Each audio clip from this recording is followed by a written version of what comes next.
Hi friends, welcome to విద్యా kitchen dairy. Friends, ఇవాల్టి వీడియోలో చిరుధాన్యాలలో ఒకటైన కొర్రలతో ఇడ్లీ రెసిపీని చూపించబోతున్నాను. ఈ కొర్రల ఇడ్లీలు దూదిలాగా సాఫ్ట్గా చాలా టేస్టీగా ఉంటాయండి. ఎప్పుడు చేసుకునే రైస్ ఇడ్లీలే కాకుండా అప్పుడప్పుడు మిల్లెట్స్తో ఇలా ఇడ్లీలు చేసుకుని తింటే ఆరోగ్యానికి చాలా మంచిది. అధిక బరువుని తగ్గించడానికి, డయాబెటిక్ని కంట్రోల్ చేయడానికి, రక్తంలో ఐరన్ లెవెల్స్ పెంచడానికి కొర్రలు మనకి ఎంతగానో హెల్ప్ చేస్తాయి. మరి ఈ హెల్దీ బ్రేక్ఫాస్ట్ని సింపుల్గా చేసుకునే ప్రాసెస్ ఏంటో చూద్దామా? ఈ రెసిపీ కోసం ముందుగా 2 కప్పుల కొర్రల రవ్వని తీసుకోవాలి. ఈ రవ్వ ప్లేస్లో మీరు కావాలంటే 2 కప్పుల కొర్రలు కూడా తీసుకోవచ్చు.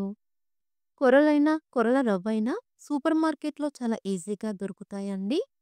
ఇలా తీసుకున్న కొర్రల రవ్వని 2-3 సార్లు శుభ్రంగా కడిగి తగినన్ని వాటర్ని యాడ్ చేసుకొని ఖచ్చితంగా 7-8 గంటల పాటు నాననివ్వాలి.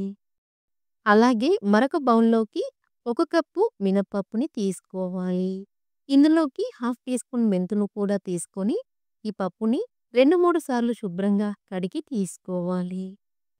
తరువాత తగినన్ని వాటర్ని యాడ్ చేసుకొని ఈ పప్పుని 5-6 గంటల పాటు నాననివ్వాలి. 6 గంటల తరువాత చూస్తే పప్పు చక్కగా నానింది కదా. ఇలా నానబెట్టుకున్న మినపప్పుని మిక్సీ జార్లోకి తీసుకోవాలి. తరువాత ఇందులోకి తగినన్ని వాటర్ని యాడ్ చేసుకొని పప్పుని వీలైనంత మెత్తగా గ్రైండ్ చేసి తీసుకోవాలి. ఇలా గ్రైండ్ చేసుకునేటప్పుడు చలికాలంలో అయితే నార్మల్ వాటర్ని యాడ్ చేసుకొని గ్రైండ్ చేసుకోవాలి. అదే సమ్మర్లో అయితే కూల్ వాటర్ని యాడ్ చేసుకొని గ్రైండ్ చేసుకుంటే పిండి ఎక్కువగా పులిసిపోకుండా ఉంటుంది. ఇలా గ్రైండ్ చేసుకున్న మినపప్పుని బౌల్లోకి తీసుకోవాలి. 8 గంటల తర్వాత చూస్తే కొర్రల రవ్వ కూడా చక్కగా నానింది. ఇలా నానబెట్టుకున్న రవ్వని నీళ్ళేమీ లేకుండా గట్టిగా పిండేసి గ్రైండ్ చేసుకున్న మినపప్పులో యాడ్ చేసుకోవాలి. ఇన్ కేస్ మీరు ఇడ్లీ కోసం కొర్రలు నానబెట్టుకున్నట్లయితే గ్రైండ్ చేసుకునేటప్పుడు కొంచెం బరకగా గ్రైండ్ చేసి తీసుకోవాలి.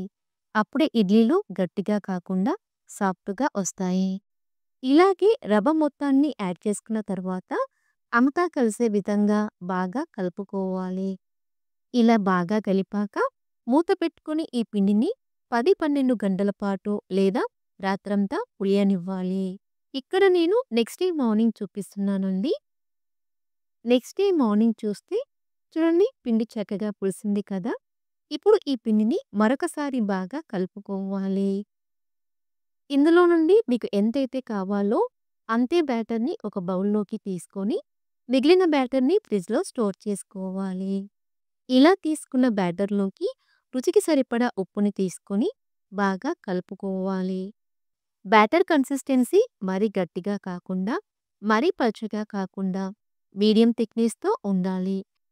తర్వాత ఇడ్లీ ప్లేట్ని తీసుకొని ఇడ్లీ ప్లేట్కి కొద్దిగా నెయ్యిని కానీ లేదా ఆయిల్ని కానీ అప్లై చేసుకోవాలి. తర్వాత మనం రెడీ చేసి పెట్టుకున్న ఇడ్లీ బ్యాటర్ని ఇడ్లీ ప్లేట్లోకి ఇలా మరీ నిండుగా కాకుండా కొంచెం తక్కువగా తీసుకోవాలి. మరో పక్కన ఇడ్లీ పాత్రలోకి 2 గ్లాసుల వాటర్ని తీసుకొని వాటర్ని మరిగించుకోవాలి.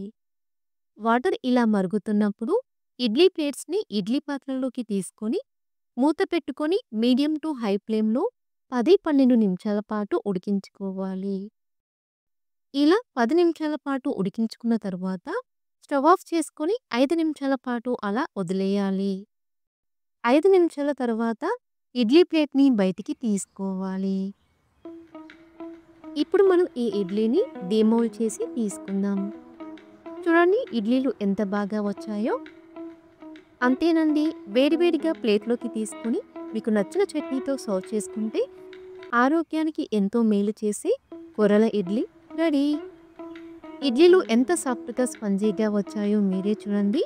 టేస్ట్ కూడా చాలా బాగుంటాయి. ఆరోగ్యానికి ఎంతో మేలు చేసే ఈ హెల్దీ బ్రేక్ఫాస్ట్ని మీరు కూడా తప్పకుండా ట్రై చేసి మీకు ఎలా కుదిరిందో మాకు కమెంట్ రూపంలో తెలియజేయండి. సో ఫ్రెండ్స్, ఈ రెసిపీ మీకు నచ్చితే లైక్ చేయండి, మీ ఫ్రెండ్స్కి షేర్ చేయండి. ఇలాంటి మరిన్ని రెసిపీస్ కోసం మా ఛానల్ని సబ్స్క్రైబ్ చేసుకోండి.